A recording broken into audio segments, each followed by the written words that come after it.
त्यावर उपाययोजना करत आहोत आणि पुढेही आपण करणार आहोत। त्याच्यामध्ये आपली जबाबदारीच आहे। आसमानी संकटाच्या बाबतीत आपण सगळेच सदबल असतो, पण आसमानी संकटानंतर बळीराजावर पूर्वीप्रमाणे अध्यक्ष महोदय सुलतानी संकट येऊ नये याची खबरदारी आम्ही सत्तेत आल्यानंतर पहिल्या दिवसापासून घेत आहोत। पूर्वीप्रमाणे म्हणजे कधी ते आपल्याला माहित आहे, बळीराजालाही माहित आहे, ते सुलतानी संकट आम्ही आता मोडीत काढलेलं आहे। मला खात्री आहे की आसमानी संकटातून आपण निश्चितपणे शेतकऱ्याला बाहेर काढण्याचा प्रयत्न करतोय आणि करणार आहोत।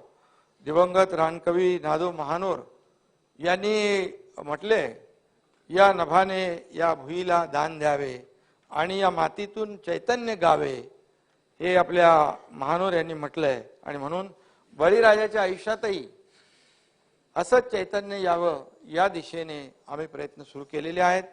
या सभागृहात बसलेले अनेक सदस्यही माझ्याप्रमाणे शेतकरी कुटुंबातून आलेले आहेत। गेल्या काही वर्षापासून निसर्ग चक्र बदलतंय, अल निनो इफेक्ट असेल, ग्लोबल वॉर्मिंग असेल, क्लायमेट चेंज असेल, असे यामुळे अवेळी येणाऱ्या पावसाचं प्रमाणही वाढलंय। त्याचबरोबर क्लायमेट चेंजमुळे कमी दिवसात भरपूर पाऊस पडतो, हेही आपण गेल्या काही वर्षामध्ये पाहतोय।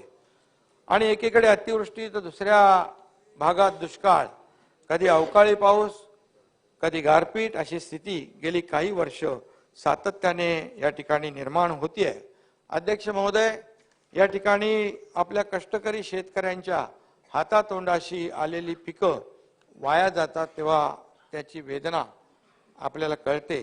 आणि मगाशी मी म्हणालो की जसं आम्ही दोघंही देवेंद्रजींनी आम्ही मगाशी गेल्या आठवड्यात गेलो होतो, हातातोंडाशी आलेलं पीक कापलेलं होतं आणि घेऊनच जायचं होतं, पाऊस पडला।